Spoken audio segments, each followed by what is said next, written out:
Hi guys, এই হচ্ছে আমাদের গ্রামের মাঠ। এখানে আমাদের শৈশবে অনেক স্মৃতি কেটে গেছে গো।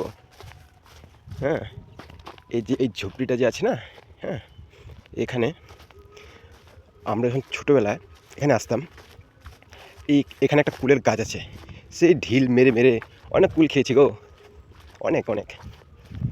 আজকে বহুদিন পর আবার আসছি।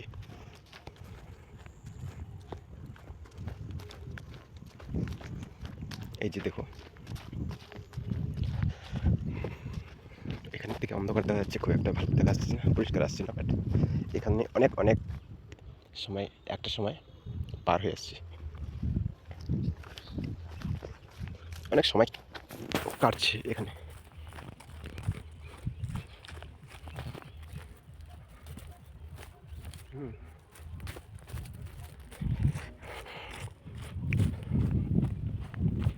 এই যে গাছটা যে আছে না, এই যে কুলো হয়েছে, এখন পাকেনি। আর আমাদের একটা নিয়ম আছে যে মা সরস্বতী পুজো না হলে আমরা কুল খাই না। আজকে যদি সরস্বতী পুজো হতো না, মানে পার হয়ে যেত, পুজো হয়ে যেত, তাহলে আমি একটা ঢিল নিয়ে মারতাম এভাবে, আর দু একটা কুল পড়তো, আমি সেটা খেতাম, সেটা যেই হোক, কাঁচা পাকা।